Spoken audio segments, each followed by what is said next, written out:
Hello everybody, Joanna Blomstrom here. I want to talk to you about an article called The Future of Work Starts with Questioning Everything. It's an article I wrote on Forbes and it had an amazing reception, and I am now moving it to my blog. You can find a link underneath here, so go ahead and read it, please. Read it in particular because this is, it looks slightly removed from what it is that we do and what it is that we're trying to construct, and that is because somehow or other there has become there seems to be a difference in the market between future of work and ways of work, which to me is bizarre because the ways in which we're going to be working is the future of work. So I don't quite understand why the two sides of this tribe that's so needed in the industry are separate, or why we're having different conversations.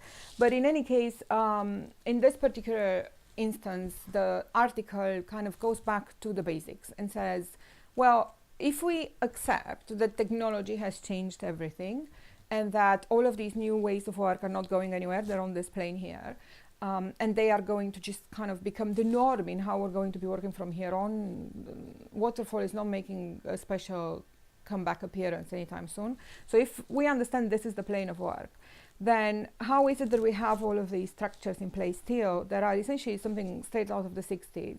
And what I say is trying to superimpose the two is like fitting race tires on a T model. Well, it's not going to work. We need to do something transformationally different in the organization so that we can really empower our people with these ways of work. So what I would propose is that every organization takes a serious look at themselves and ends up with a number of things that they can question. They can question when they work, they can question how they work, they can question where they work, which seems to be the most common one, and they can also question, and they should question, the ways in which people relate to each other so that they make this work happen. So in other words, I think it's really, really important to go back to basics, ask the right questions, start designing this future of work together, and do so on a foundation of education and learning, as some of the great commentators in this space have been advocating for many years, and do so on an understanding that in the future, realistically, our kids are going to be operating in this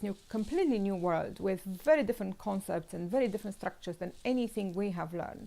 And to prepare them, we have to start now. And to prepare them, we have to understand that it will not be about quantifiable skills. It will be about things that we are, as I said many times before, not yet very good at, meaning soft skills. So emotional intelligence, soft skills, new ways of work, all of that, and how do we as humans fit into this entire thing if the machines are really coming for the low-hanging fruit? All of that needs a conversation. So why don't you please leave me a comment or send me an email or a tweet. Say something nice, say something not nice. I like both kinds of comments. I just want our conversation to start. And again, if you have any ideas as to why we think that kind of the future of work and the ways of work are two different communities and what we can do to put those together so that we see better results, then let me know about those too. Have a lovely week ahead and talk to you soon.